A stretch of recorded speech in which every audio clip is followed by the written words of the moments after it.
Hello বন্ধুরা, কেমন আছো তোমরা সবাই? জানি বস, আমি অনেক দিন পরে তোমাদের সাথে দেখা করছি, অনেক দিন পরে ভিডিও আপলোড করছি, তাই জন্য সরি। এবার থেকে সবসময় ভিডিও জলদি আসবে। তো আজকে আমি বানাচ্ছি পেঁপে দিয়ে একটা দারুণ রেসিপি, তো তোমরা দেখতে থাকো। তো সবার প্রথমে আমি পেঁপেকে ভালো করে কদ্দুকস করে নিয়েছি।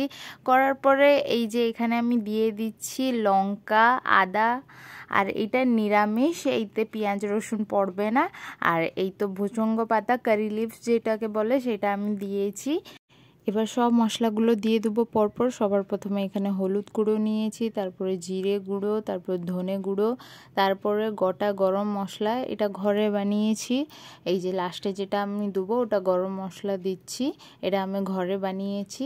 তারপরে একটু গোটা জিরে দিয়ে দেবো ভালো করে দিয়ে।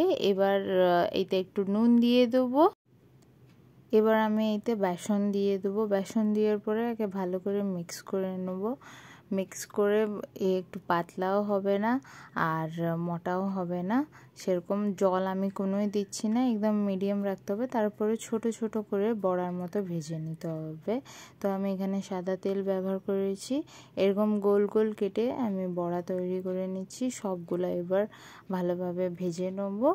এবার লাইট ব্রাউন হবে, তারপরে তুলে নেবো। এটা খেতে খুবই ভালো, এটা আমি ফার্স্ট টাইমই ট্রাই করেছি আর তোমাদের সাথে শেয়ার করলাম। যদি ভিডিওটা ভালো লাগলো, এই রেসিপিটা তোমরা ঘরে ট্রাই করো। তো এবার আস্তে আস্তে করে ভাজবে, জলদি ভাজবে না, তাহলে ভিতরটা কাঁচা থেকে যাবে।